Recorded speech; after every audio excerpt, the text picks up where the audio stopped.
निश्चिंत भाव में आपण मैंने देखुं प्रत्येक दिन नारी निर्यातना बढ़ी चली राज्य रे विगत 13 मास है ये सरकार संपूर्ण विफल होती नारी को सुरक्षा देवारे छात्र छात्री को सुरक्षा देवारे आज निमापड़ा निर्वाचन मंडली निमापड़ा ब्लॉक अंतर्गत गोपीनाथपुर ग्राम पंचायत गोटे नाबालिका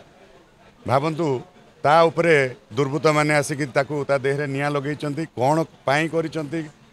से घटना तो सेटा सरकार स्पष्टीकरण रखिए किंतु गोटे नाबालिका तार 50% ऊर्ध्व जली जाइए एठी एबे आमे बिजु जनता दल तरफ आमे आसीचु एम प्रतिनिधि मंडल मध्य आसुचंती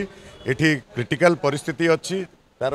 प्राइमरी ट्रीटमेंट चली मु खाली कही रखिया को चाहे जे आउ केते घटना घटिले सरकार चेतिबो आपण देखंतु जो सरकार बदलला परठू गोटे मानसिकता जो क्रिमिनाल मानसिकता ए राज्य में बढ़ी चली जोटी ना कोठी आईन श्रृंखला विपर्जय हेलाणी तो सरकार एप्रति ध्यान देवा दरकार आउ एटा को आमे दृढ़ निंदा करूचु कहीं यहाँ हूँ आम राज्यर उपमुख्यमंत्री निजस्व निर्वाचन मंडली सी मध्य महिला शिशु विकास मंत्री अच्छा तो निज डिपार्टमेंट को से आज चलैबारे विफल होती।